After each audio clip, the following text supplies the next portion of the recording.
So, und heute haben wir wieder ein tolles Thema, nämlich den Schlachttag. Früher, sagen wir mal so in der Nachkriegszeit noch, so 50er, 60er Jahre, manche auch noch länger, je nachdem, wenn man Landwirtschaft gehabt hat, waren Hausschlachtungen üblich.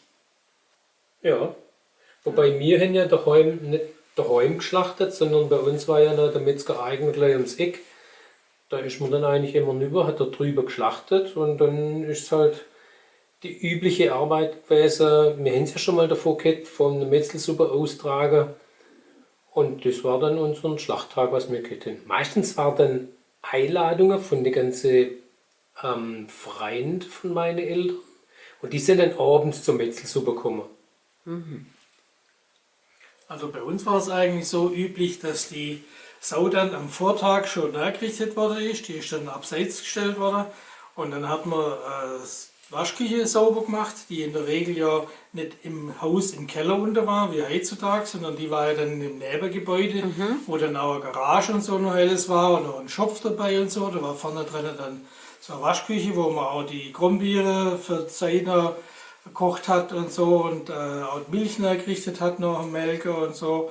Und das ist dann sauber gemacht worden und dann ist die Sau davor dran dann geschossen worden vom Metzger, der ist dann gekommen, dann hat man das alles gerichtet.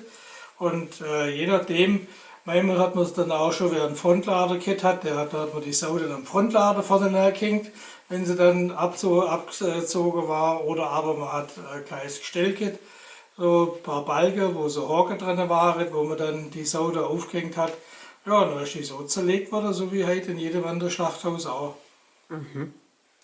Gut, und dann war quasi die Waschküche eine vorübergehende Wurstküche. Das war Schlachthaus und Wurstküche. Ja, und was hat es dann am Schlachttag zum Essen gegeben davor? Da hat's das gegeben, was gerade fertig war. Vom Kesselfleisch, meistens dann auch noch Innereien, das Herz oder so, haben wir dann noch gegessen. Und ja, so hat man dann nebenher immer was gegessen geht. Aber das war ganz stark getrennt, weil man hat ja nichts mit reinbringen darf, ein Brot oder so Ja. irgendwas. Weil sonst wäre ja dann die Wurst oder das Fleisch dann schlecht worden dadurch. Also man hat lieber das Essen rausgeholt und Man hat draußen es erst gegessen, ja. rausgeholt und man hat am anderen Platz gegessen, als wo Ja. Wurst und geschlachtet worden ist. Genau, damit nichts verunreinigt wird. Ja. Und es war immer sehr begehrt, wenn man ein Nierle gekriegt hat.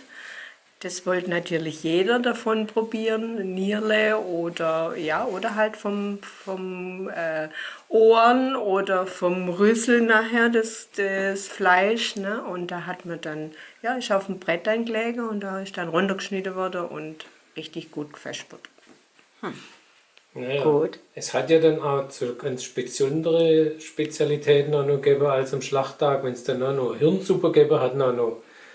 Aber das ist halt auch nicht jedermanns Geschmack noch. Das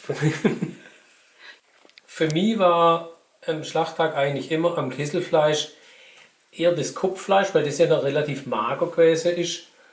Das war noch eher mein Ding. So die ganze Sache, die Innereien und so, Leber, Nierle, das ist nicht so meine Welt. Aber für mich war immer das Herz das Absolute. Das hat man immer dann schon gekocht, dann hat man das schon auf Seite da. Das ist ja meistens dann schon mit einem anderen Innerei im Netz drin gewesen oder so. Da hat man das immer schon auf Seite vorher. Und das war dann das Beste eigentlich für mich. Und dann natürlich auch noch die Zunge. Wenn die Zunge noch dazu komme, ist dann, gut, die hat man noch ein wenig abgezogen dann und hat es in feine Scheibe geschnitten und mit Salz und Pfeffer. Das war immer in der Wurstküche dann, also in der Schlachthaus dann. Und da hast du dann immer essen können. Und was hat es zum Trinken gegeben dazu? Ja, Most hat es da gegeben natürlich. Aber wir haben natürlich keinen Most gekriegt. Wir haben dann, ja, wir haben halt einen Apfelsaft gekriegt. Oder einen anderen Saft, was man halt, man hat ja immer eigenen Saft gemacht, Tränensaft. Und das ist dann halt entweder verdünnt worden mit Wasser.